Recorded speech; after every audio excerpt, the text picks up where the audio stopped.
ஹேக்கவே deep டைவுக்கு உங்களை வரவேற்கிறேன். இலங்கையில நமக்கு தெரியாமலேயே ஒரு அமைதியான தொற்று நோய் பரவிட்டு இருக்கு. ஆனா இது ஒரு வைரஸ் இல்ல, இது ஒரு டிஜிட்டல் மோசடி. நம்ம நண்பர்கள், குடும்பத்தினர், ஏன் நம்ம பக்கத்து வீட்டுக்காரங்களை கூட குறி வச்சு தாக்குற ஒரு விஷயம். மக்கள் ரொம்ப மன அழுத்தத்துல இருக்கும்போது, இல்ல ஒரு நல்ல வாழ்க்கைக்காக நம்பிக்கையோடு போராடும்போது, சரியா அந்த நேரத்தை பார்த்து அவங்களோட பலவீனமான பக்கத்தை தாக்குது. இன்னைக்கு நாம ரிச்லேண்ட் அப்படிங்கிற ஒரு மோசடியை ஆழமா அலசி ஆராய்ஞ்சு இந்த டிஜிட்டல் பொறி எப்படி வேலை செய்யுதுன்னு முழுசா புரிஞ்சுக்க போறோம். சரி, எப்படி இந்த மோசடிக்காரங்க நம்மளோட நம்பிக்கைய ஒரு நெஞ்ச உடைக்கிற வழியா மாத்துறாங்க? அவங்க வெறும் மோசடிக்காரங்க இல்ல, அவங்க உணர்ச்சிகளை வச்ச விளையாடுற கைதேர்ந்த கலைஞர்கள். நம்மளோட நம்பிக்கை, பயம், ஆசை எல்லாத்தையும் ஒரு சிற்பி மாதிரி செதுக்கி ஒரு பொய்யான சித்திரத்தை உருவாக்குறாங்க. அது பாக்குறதுக்கு அச்சசலா நிஜம் மாதிரியே இருக்கும். நாம ஒரு பொறிக்குள்ள போறோங்கிறதே நமக்கு தெரியாது. இப்போ அவங்களோட முழு திட்டத்தையும் நாம அம்பலப்படுத்த போறோம். இந்த ரிச்லேண்ட் மோசடிய ஒரு கேஸ் ஸ்டடியா எடுத்துக்கிட்டு, இந்த மோசடிக்காரங்க எப்படி ரொம்ப கவனமா நம்பிக்கைய உருவாக்கி அப்புறம் கொஞ்சமும் இரக்கம் இல்லாம அதை உடைக்கிறாங்கன்னு ஸ்டெப் பை ஸ்டெப்பா பார்க்க போறோம். இதுதான் போலியான நம்பிக்கைய உருவாக்குறதுக்கான அவங்களோட பிளேபுக். இங்க நீங்க பாக்குறதா அந்த மோசடி புனல். இதுக்கு 5 முக்கிய கட்டங்கள் இருக்கு. தூண்டில்ல ஆரம்பிச்சு கடைசியில வேதனையான முடிவு வரைக்கும் ஒருத்தர் எப்படி இந்த மோசடிக்குள்ள ஆழமா இழுக்கப்படுறாங்கன்னு இது காட்டுது. வாங்க முதல் கட்டத்துல இருந்து ஆரம்பிக்கலாம். தூண்டில். எல்லாமே டெலிகிராம்ல வர ஒரு சிம்பிளான ஃப்ரெண்ட்லியான மெசேஜ்ல இருந்து தான் ஆரம்பிக்குது. பாக்குறதுக்கு ரொம்ப சாதாரணமான ஒரு வாய்ப்பு மாதிரி தெரியும். இது ஒரு உண்மையான கம்பெனி தான் நம்ப வைக்கிறதுக்காக உங்களை இன்னொரு ப்ரொஃபஷனல் கிட்ட பேசுங்கன்னு சொல்வாங்க. இந்த கட்டத்துல பாதிக்கப்பட்டவங்களுக்கு இருக்கிறது வெறும் ஆர்வம் மட்டும்தான். ஆனா அவங்களுக்கே தெரியாம ஒரு பெரிய பொறிக்குள்ள முதல் அடியே எடுத்து வச்சுட்டாங்க. அடுத்ததா அவங்க ஒரு உளவியல் நங்கூரத்தை பயன்படுத்துறாங்க. அதாவது, உங்க அக்கவுண்ட்ல சுமார் 40,000 ரூபாய் மதிப்புள்ள ஒரு வெல்கம் போனஸ் இருக்குன்னு காட்டுவாங்க. அத உங்களால எடுக்க முடியாது. ஆனா அதை பார்க்கும்போது, ஆஹா, இவங்க எவ்வளவு தாராளமா இருக்காங்கன்னு ஒரு பாதுகாப்பு உணர்வு வரும். இந்த சின்ன தந்திரம் அடுத்த கட்டத்துக்கு உங்களை தயார்படுத்துறதுக்கு தான். இதுதான் கேம் சேஞ்சிங் மூமெண்ட். நீங்க சம்பாதிச்ச ஒரு சின்ன தொகைய உங்க பேங்க் அக்கவுண்ட்க்கு வெற்றிகரமா வித்ட்ரா பண்ண விடுவாங்க. அப்போதான் உங்களுக்குள்ளேயே ஒரு கேள்வி வரும். இது பொய்யா இருந்தா எதுக்கு எனக்கு நிஜ பணத்தை அனுப்ப போறாங்க? அந்த ஒரு நிமிஷத்துல சின்னதா இருந்த நம்பிக்கை இப்போ கட்டுப்படுத்த முடியாத உற்சாகமா மாறுது.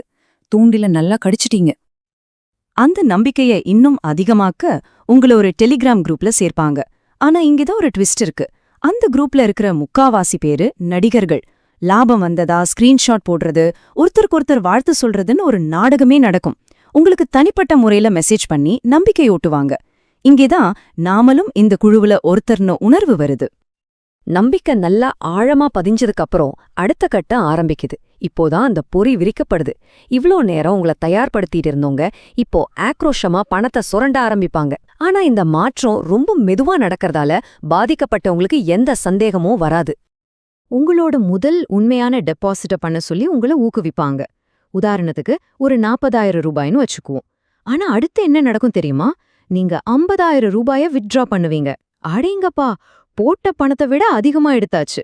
அந்த ஒரு தருணத்துல உங்க நம்பிக்கை அதோட உச்சத்துக்கு போயிடும். இது 100% உண்மைதான்னு நீங்க உறுதியா நம்ப ஆரம்பிப்பீங்க. சரியா, இந்த நேரத்துல ஒரு பிரீமியம் டிக்கெட்னு ஒன்னு வரும். அதோட விலை உங்க அக்கவுண்ட்ல இருக்க பணத்தை விட அதிகமா இருக்கும். இது ஒரு வாய்ப்பு இல்ல, இது உங்க வெற்றியை நிறுத்தி பொரிய ஆரம்பிக்கிற ஒரு கருவி. திடீர்னு பார்த்தா உங்க அக்கவுண்ட் பேலன்ஸ் மைனஸ்ல இருக்கும். உதாரணத்துக்கு -15,000 ரூபாய்னு வச்சுக்கலாம். உடனே உங்களுக்கு ஒரு குழப்பம் வரும். இது எப்படி நடந்தது? இத சரி பண்ணி உங்க லாபத்தை எடுக்கணும்னா இன்னும் கொஞ்சம் பணம் போடுங்கன்னு சொல்வாங்க. இத அவங்களா உருவாக்குற ஒரு செயற்கையான அவசரம். இப்போதான் அந்த கீழ்நோக்கிய சுழல் ஆரம்பிக்குது. இது ஒரு சின்ன சறுக்கல் இல்ல, இது பாதிக்கப்பட்டவங்களோட மொத்த பணத்தையும் உறிஞ்சுறதுக்காகவே வடிவமைக்கப்பட்ட ஒரு இடைவிடாத சுழற்சி. இழந்த பணத்தை எப்படியாவது மீட்டணும்னு போராட ஆரம்பிப்பாங்க. இந்த சுழற்சி திரும்ப திரும்ப நடக்கும். இன்னொரு பிரீமியம் டிக்கெட், இன்னொரு டெபாசிட், இன்னும் ஒரே ஒரு ஸ்டெப் தான், உங்க மொத்த பணத்தையும் எடுத்துடலான்னு சொல்லிக்கிட்டே இருப்பாங்க. பாதிக்கப்பட்டவங்களோட நம்பிக்கை என்ன தெரியுமா? இன்னும் ஒரே ஒரு தடவை டாப் அப் பண்ணா போதும்.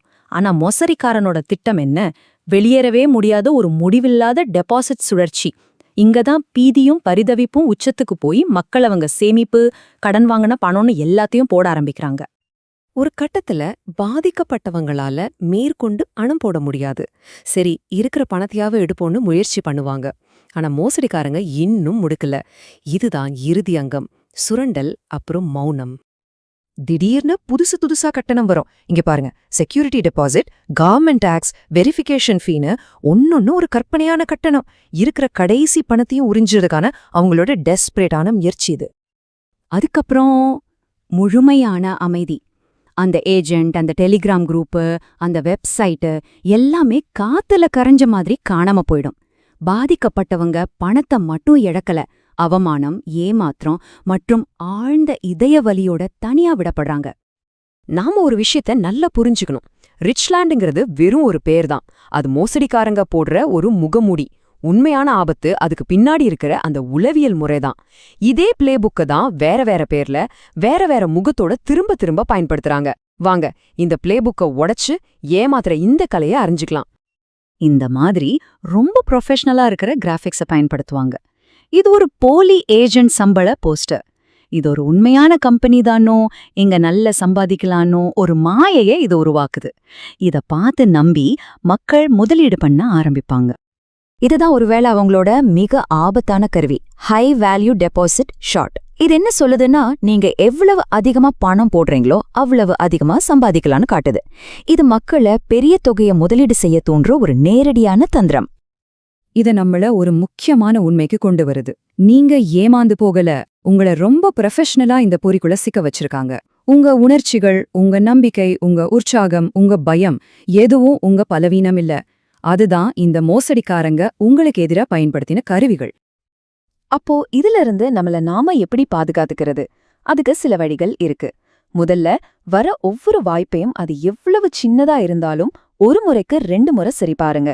பணம் செலுத்துறதுக்கு முன்னாடி நிதானமா யோசிங்க. அவசரப்படுத்துறாங்கனாலே அது ஒரு பெரிய ரெட் ஃபிளாக். இந்த மாதிரி மோசடியில் பத்தின விழிப்புணர்வை மத்தவங்களுக்கும் பகிருங்க. முக்கியமா ஒரு வாய்ப்பு நம்ப முடியாத அளவுக்கு நல்லா இருந்துச்சுன்னா உங்க உள்ளுணர்வை நம்புங்க.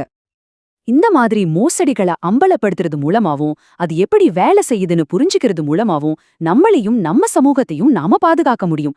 விழிப்போடு இருங்க, பாதுகாப்பா இருங்க. ஹேக்கவனுடன் இணைந்திருங்க.